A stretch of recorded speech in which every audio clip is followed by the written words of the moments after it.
नमस्कार। चंद्रपुर लोकसभा का बुखार पूरा चढ़ चुका है। हम एक और चाय पे चर्चा लेकर आए हैं वरोरा नाका चौक पर।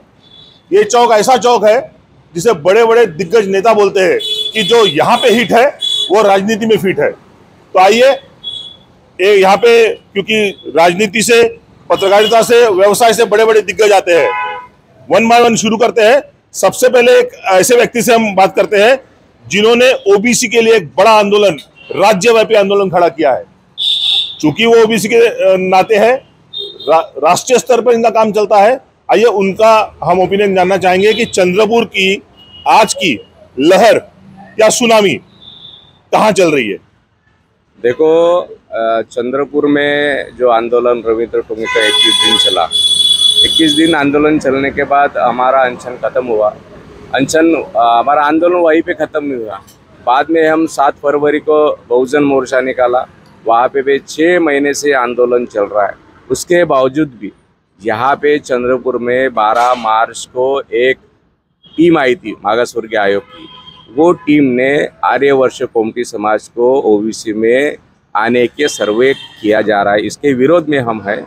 और यहाँ पे चंद्रपुर में जैसा जैसा चुनावी माहौल गर्म हो रहा है, इसके वजह से हम बहुजनों के साथ खड़े रहेंगे। हमारा जो भी बहुजन की उम्मीदवार है प्रतिभा ताई धानोरकर, ओबीसी की भी है, उसके साथ हम खड़े रहेंगे। और हम कुछ मुद्दों को लेकर हम खड़े हैं कि मैनिफेस्टो में, कांग्रेस के मैनिफेस्टो में लिखा है जात न्याय जनगणना करेंगे, लेकिन भाजपा के मैनिफेस्टो में कोई भी जात न्याय जनगणना का मुद्दा नहीं है। हमारे दर्शकों के लिए आपका नाम बता दीजिए। मेरा नाम सचिन राजूरकर है, मैं ओबीसी का आंदोलन चलाता हूँ। जैसा कि आपने सुना, सचिन राजूरकर किसी पॉलिटिकल पार्टी से नहीं है, मगर क्योंकि ओबीसी को साथ दे रही है कांग्रेस, तो इस बार उनका समर्थन कांग्रेस के साथ में है। चंद्रपुर के और एक दिग्गज राजनीति में नाम कमाने वाले नेता हमारे साथ बैठे हैं, जो एक पार्टी के संस्थापक भी है। सिंपल सा सवाल आपसे, मुनगंटीवार या धानोरकर, और क्यों? पहले अपना नाम हमारे दर्शकों के लिए बता दीजिए। नहीं, मेरा नाम पप्पू देशमुख है और मैं अपनी बात नहीं कहना चाहता हूँ यहाँ पे। मैं जो जनता में जो एक भावना दिख रही है, वो भावना आपके चैनल के माध्यम से बताना चाहता हूँ। सुधीर भाऊ बड़े नेता है, सीनियर लीडर है, और उन्होंने बहुत सारा फंड चंद्रपुर जिले के लिए लाया है। ये सच्चाई है। इसके बारे में, उनके बारे में लोग अच्छा बोल रहे हैं, लेकिन वो जो फंड उन्होंने लाया उसमें गिने चुने उनके कुछ करीब के लोग, उनके रिश्तेदार, इनका विकास हुआ, उनका खुद का विकास हुआ, लेकिन जनता का उससे कुछ भी विकास नहीं हुआ। जैसे कि मैंने भी आज एक पम्पलेट उनका पढ़ा, तो उस पर देखा मैंने कि उन्होंने गार्डन, बिल्डिंगें और इसके अलावा कोई बड़ा काम ऐसा, जैसे इरिगेशन के बारे में उनके पम्पलेट में कुछ भी नहीं लिखा है। किसानों के बारे में क्या किया है उसके बारे में कुछ भी नहीं लिखा है।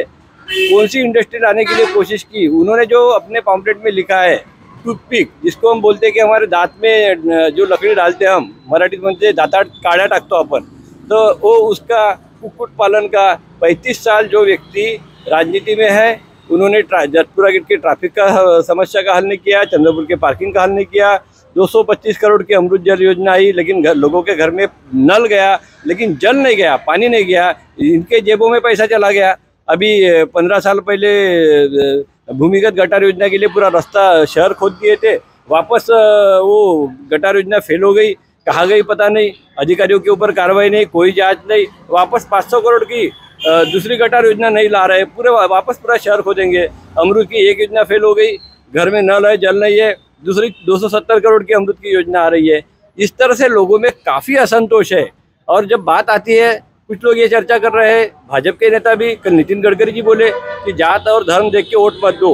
मैं नितिन गडकरी जी के और सुधीर भाऊ के इस वक्तव्य का स्वागत करता हूँ, लेकिन धर्म के नाम पे वोट मत दो, ऐसा भाजपा के नेता ने कहना, ये बहुत बड़ा सुधार है।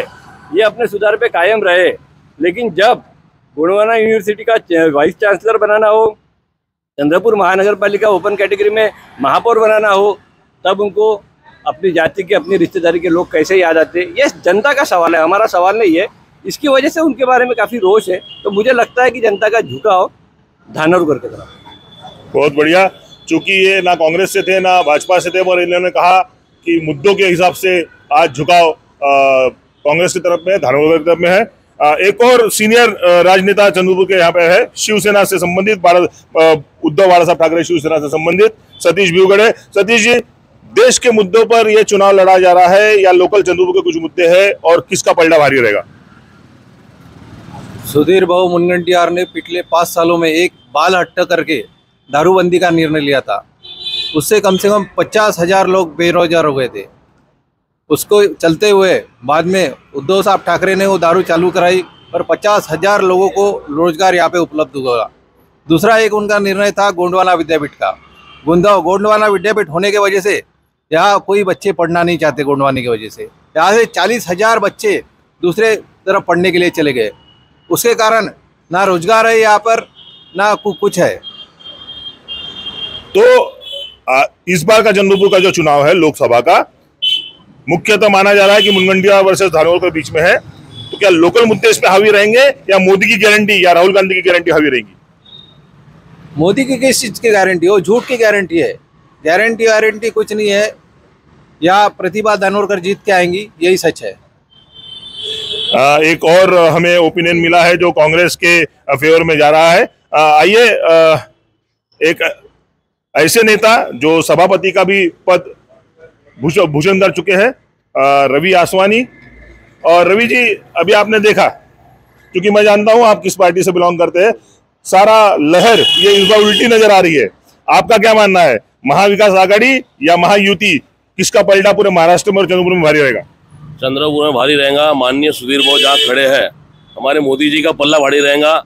इस बार मैं बोला है 400 पार, 100% 400 पार होगा। चंद्रपुर की जनता सुधीर भाऊ को बहुत प्यार करती है। कुछ लोग तो विरोध करेंगे, विरोधी लोग विरोध करेंगे। सुधीर भाऊ के विकास के सामने जनता सुधीर भाऊ को ही वोट देंगी। सुधीर भाऊ ने चंद्रपुर के लिए बहुत कुछ किया हुआ है और आगे करते रहेंगे। जो आदमी महाराष्ट्र में कर सकता है वो लोकसभा में जाने के बाद क्या नहीं कर सकता। इसलिए मेरी जनता से अपील है, आपके माध्यम से, कि सुधीर भाऊ को ज्यादा वोट से चुन के लाए और सुधीर भाऊ को वोट दे। और सुधीर भाऊ 90% चुन के आएंगे, इसमें कोई गुंजाइश नहीं है। आपका बोलना है कि 1% भी नहीं, हमारा बोलना है 105% से जीत के आएंगे। सुधीर भाऊ विजय 101% होंगे। सुधीर भाऊ जात पात क्यों नहीं जाते? अगर जात के पास रहते तो 5 साल ओबीसी समाज के राहुल पावड़े को पद नहीं देते, देवराव भोंगड़े को पद नहीं देते, हमने अंजलि घोटेकर को पद नहीं देते। भाऊ जात के खिलाफ कभी नहीं, जात के में नहीं आते। भाऊ एक ओपन कैटेगरी है, सबको मिलकर चलते। हर जात को हमने पद दिया भारतीय जनता पार्टी ने, और भारतीय जनता पार्टी एक जाति का राजकारण कभी नहीं करती। इसलिए भारतीय जनता पार्टी को 100% यहाँ की पब्लिक जीत के देंगी। आपको लगता है कि जो आपके मुख्य यहाँ पे प्रतिद्वंदी है वो जात का राजकारण कर रहे हैं? 101%। और जिस तरह से सुधीर भाऊ ने पहले मुझे लोकसभा की टिकट नहीं चाहिए इस पे जोर दिया, और आज भी लोगों का मानना है अपने पूरे मन से नहीं लड़ रहे, इस बारे में आप क्या कहेंगे? ऐसा है कि सुधीर भाऊ की इच्छा नहीं थी पहले, लेकिन ऊपर का आदेश आने के बाद और जनता की सेवा करने के लिए सुधीर भाऊ ने ये निश्चित किया है, मैं लोकसभा लड़ूंगा और 100% जीतूंगा। जनता का आशीर्वाद मेरे साथ में रहेगा। अभी हमें यहाँ पे मिक्स ओपिनियन मिल चुका है। संजय भाई, आपका पहले परिचय हम अपने दर्शकों को लेना चाहेंगे और आपसे थोड़ा बड़े पैमाने पे जानना चाहेंगे, क्योंकि चाहे सांगली हो वहां पे प्रॉब्लम चल रहा है महाविकास आघाड़ी का, चाहे कल्याण हो वहां महायुति का प्रॉब्लम चल रहा है। तो ये इस बार का इलेक्शन केवल महाराष्ट्र नहीं पूरे राष्ट्र के लिए बहुत महत्वपूर्ण हो गया है। क्या लगता है चंद्रपुर में, राज्य में और राष्ट्र में किसका पलड़ा भारी रहेगा और क्यों?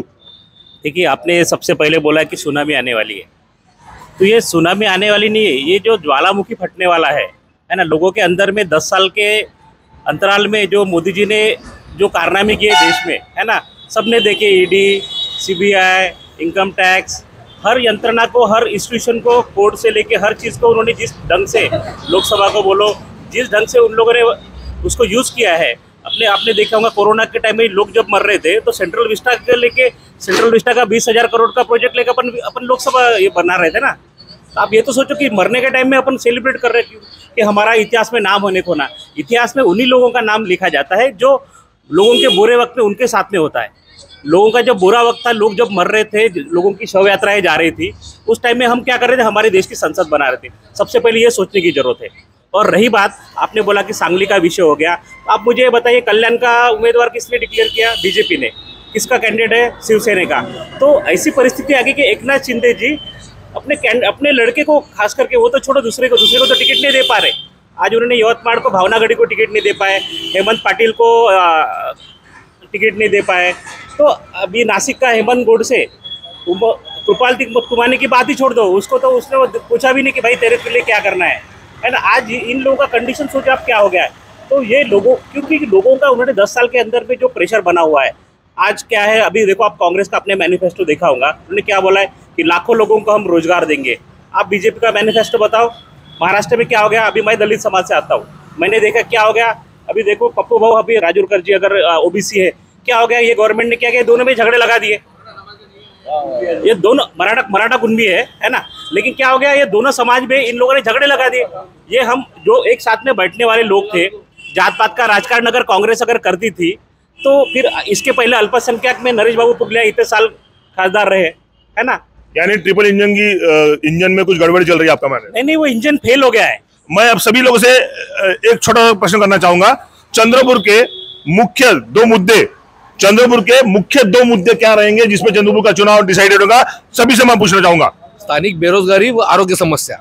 और किस तरफ झुकाव लग रहा है? प्रतिभागियों को। चंद्रपुर के दो मुख्य मुद्दे जिसके बेस पर ये चुनाव तय होगा। भ्रष्टाचारी और बेरोजगार। चंद्रपुर के दो मुद्दे, चंद्रपुर लोकसभा का चुनाव जिस पे तय होगा। चंद्रपुर लोकसभा क्षेत्र के मुद्दे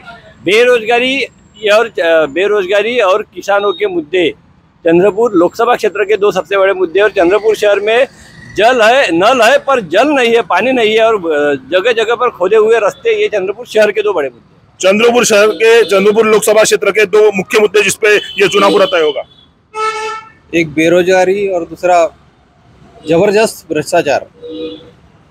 चंद्रपुर के दो मुख्य मुद्दे जिसपे आप बताइए कि ये लोकसभा चुनाव तय होगा। 101% रोजगार मिलेगा यहाँ पे, आज तक मिलते आ रहा है, अभी मिलेगा। बेरोजगारी है कहाँ आपने यहाँ, कहाँ दिख रही है बेरोजगारी, बताओ मेरे को आप। बेरोजगारी कहीं दिख रही है आपको? ये बेरोजगारी है, रोजगार है जहाँ बैठे हम लोग। ऐसी कोई जनता नहीं है जहाँ बेरोजगार है, बताओ मेरे को। बेरोजगार कोई भी आया अपने पास कि हमको काम दो, बेरोजगार दिख रहा है गाँव में आपको?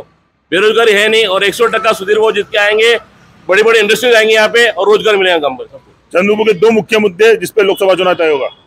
अभी एक तो सबसे पहले अभी रवि भैया ने बोला कि चंद्रपुर में बेरोजगारी नहीं है, तो ये तो हास्यास्पद मुद्दा है। अगर बीजेपी के अगर नेता लोग अगर इस टाइप से अगर बात कर रहे होंगे, तो आप सोचो कि जनता पे क्या हो रहा है। आज सबसे बड़ा चंद्रपुर का अगर कोई अगर मुद्दा होगा, तो सबसे पहला मुद्दा है पोल्यूशन, सिटी का, शहर का बात कर रहा हूँ। और ग्रामीण में अगर जाएंगे तो खेत माल जो है उसको कीमत नहीं मिल रही मार्केट में। ये सबसे दो मुद्दे हैं। और लोकसभा शहर का विषय नहीं है, ये पूरे ग्रामीण क्षेत्र इसमें सबसे बड़े ज़्यादा आता है। तो गांव के जो लोगों को इंफ्रास्ट्रक्चर नहीं है, गांव अपन तो क्या कर रहे हैं, यहाँ पे बस स्टैंड तो बना रहे, लेकिन बसें नहीं ना। आप बस में बैठ के जाओ, समझ में आएंगे क्या कंडीशन है गांव में। 50% अपने बस की लेडीज लोगों की टिकट कम करने से नहीं होगा, वो बसेस भी अपने को अच्छे देना पड़ेगा। तो बेरोजगारी और भ्रष्टाचार ये दो मुख्य मुद्दे शायद सब लोग कह रहे हैं, जबकि जो भाजपा के यहाँ पे प्रतिनिधि है उनका मानना है कहीं कोई बेरोजगारी नहीं है। देखते हैं, ज्यादा दिन बचा नहीं है। पहले चरण का चुनाव 19 तारीख को होने वाला है, जिसमें चंद्रपुर भी शामिल है। देखते हैं ये ऊंट लोकसभा का किस करोड़ बैठता है। मैं पार्थेश्वर समाचार के राजेश नायडू, सत्य परमो धर्म।